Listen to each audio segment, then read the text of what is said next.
At a very basic, rudimentary level, less developed in the evolutionary scale than the physical mind, lies what is termed the mechanical mind.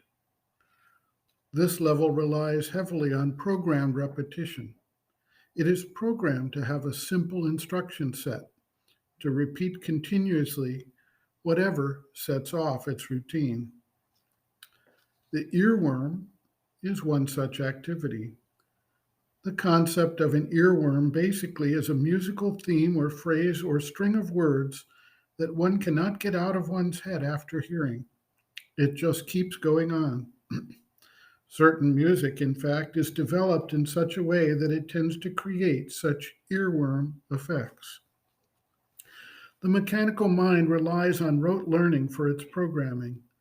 So basic things like learning an alphabet or counting numbers tends to be done through the use of rote repetition.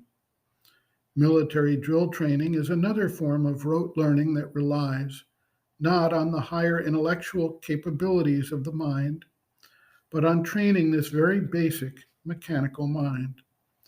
Marketing slogans and propaganda try to impress themselves on this fundamental layer of mental activity. The action of the mechanical mind leads to automated responses without involvement of the higher thought processes. It is, of course, very useful in training the body for various automatic physical responses. The limitations of this approach are obvious. In a complex world, particularly in the high-speed, fast-changing environment of modern life, there is a premium required for insight, intelligent analysis, and flexibility. The mechanical mind not only cannot supply any of these things, but it actively holds back the action of these higher functions of the mind through its very highly limited instruction set and mode of action. The use of certain mantras recited by rote, without dwelling on the meaning, may cast out obtrusive, repetitive thoughts programmed at this level. Some people use the mantra to expel all other types of repetitive formations at this level, which leaves the mantra active in place of them. The next step, however, is to bring silence to this level of activity. The mother observes, quote, "The mechanical mind is still more stupid than the physical mind. The physical mind is what we spoke about one day, that which is never sure of anything. I told you the story of the closed door, you remember. Well, that is the nature of the physical mind.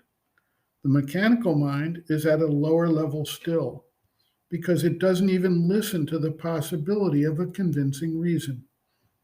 And this happens to everyone. Usually we don't let it function, but it comes along repeating the same things, absolutely mechanically, without rhyme or reason, just like that.